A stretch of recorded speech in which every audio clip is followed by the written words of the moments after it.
So if I want to be a transformational leader and I want my athletes to be great teammates, I have to model what that is like every single day. Now, not just with my team, how I, if we're on the road, how do I interact with the refs? How do I interact with the scorekeepers? How do I interact with the opposing parents? How do I interact with the, the fast food workers at the front? How do I do that? That we are models, right? Coaches, we are incredible influences. Our athletes are watching us. They watch how we interact with everyone, right? So how you interact, how you model, how you live your life is what your athletes, may or may not. I don't think my athletes look up to me. I think they see me as a role model though. And, when I mean look up to, I don't think they think of me as cool, right? I'm not a cool coach, right? You are listening to the Bridging Impact Podcast, transforming leaders on and off the court with host Coach Furtado. Without further ado, let's dive in. Hello, everyone, and welcome back to another episode of the Bridging Impact Podcast.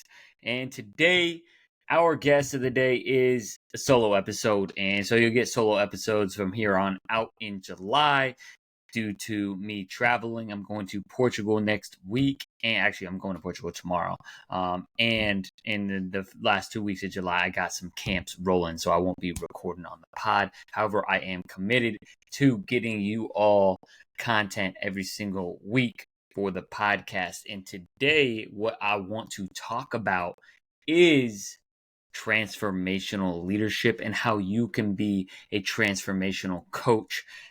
Again, I'm bringing this up from the perspective that I am striving to be this person every single day.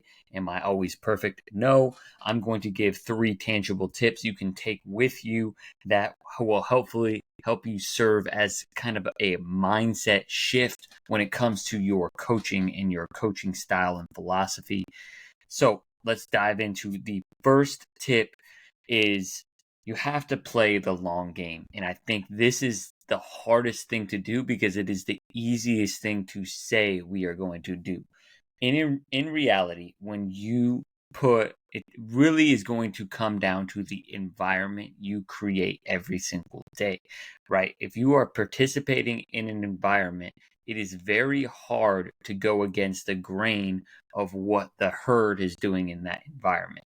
So if I'm going to talk about the herd of AAU, right, or of travel sports, a lot of the herd is following how many championships can we win every single week, right? What is the best team? My team, or who are the best players that I can go recruit, right?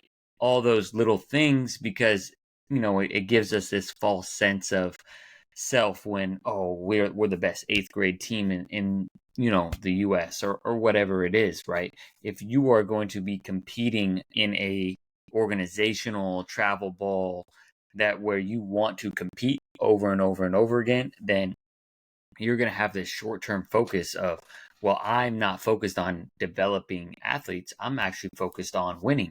I want to just go grab the kids who are the most skilled, and I want to bring them in. And there are some, of course, organizations that do that, and they help kids get scholarships. It's not what I'm talking about. You have to have the long focus when you're working with an athlete and when you're building a team, especially. Development takes time.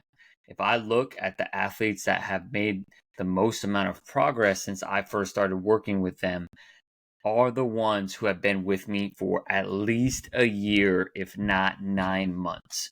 It takes a long time to get real tangible results.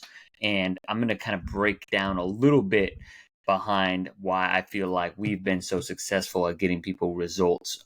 We're seeing people make the leap from their freshman team to their varsity team, and from getting cut to getting play time, and it's the stories speak for themselves because we are focused on the long term. We are focused on their impact and their development over a long period of time. Number 2 is you have to focus on the human first, athlete second. And I think this is a really challenging thing to do, right? And it's a philosophy, it's a mindset.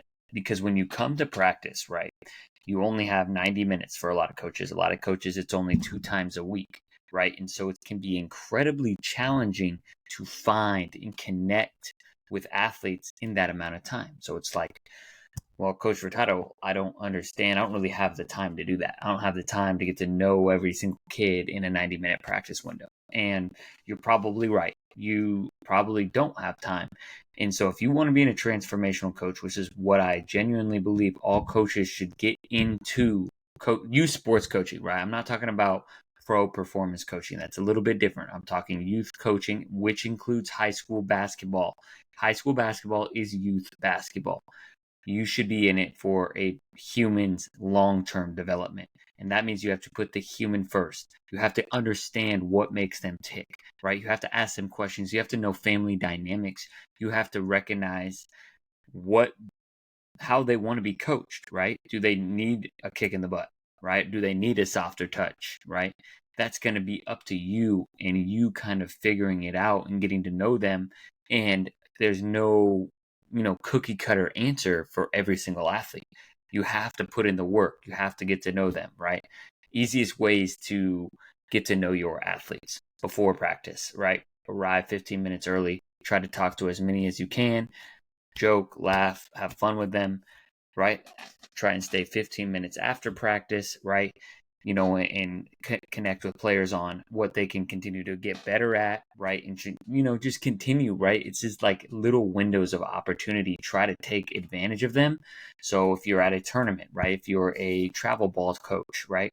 An opportunity is, you may need a little bit of a break. So have your break and then maybe get there a little bit early and get the opportunity to connect with your athletes before, right?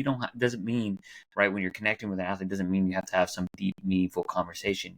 You guys can be talking about, the latest whatever, right? Latest movies that are coming out. It doesn't matter. Quality time is what matters. And so the last tip that I have is you have to model the way.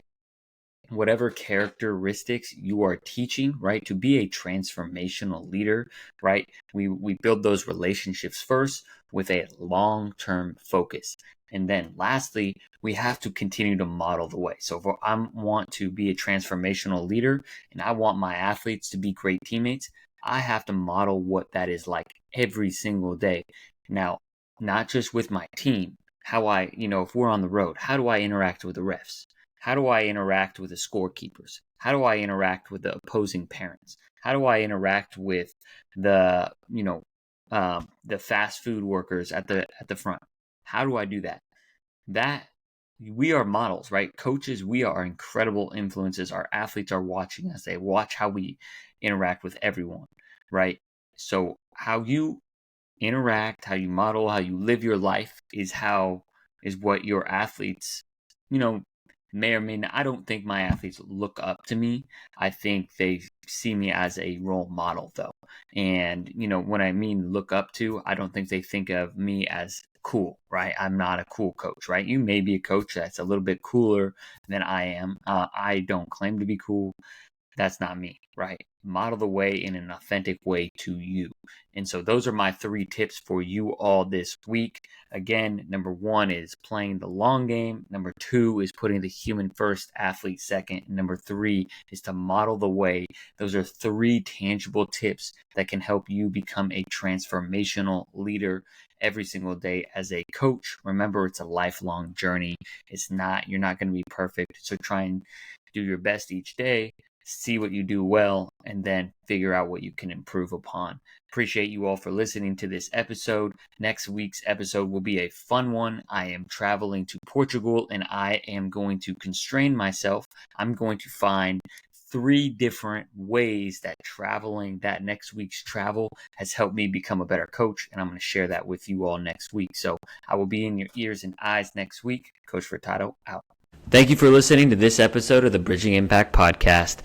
We'd love it if you would like, subscribe, leave a comment and a review on whatever platform you're on. It's the best way to help us grow. We appreciate you for doing that. We'll shout you out on social media. I'd also love if you connected with me on social media. Let me know your thoughts. And this is why I do it. I want to share knowledge and wisdom from experienced leaders to people like yourself and myself, so we can have this dialogue and move forward, make an impact on the world. So stay tuned, stay subscribed. Cheers.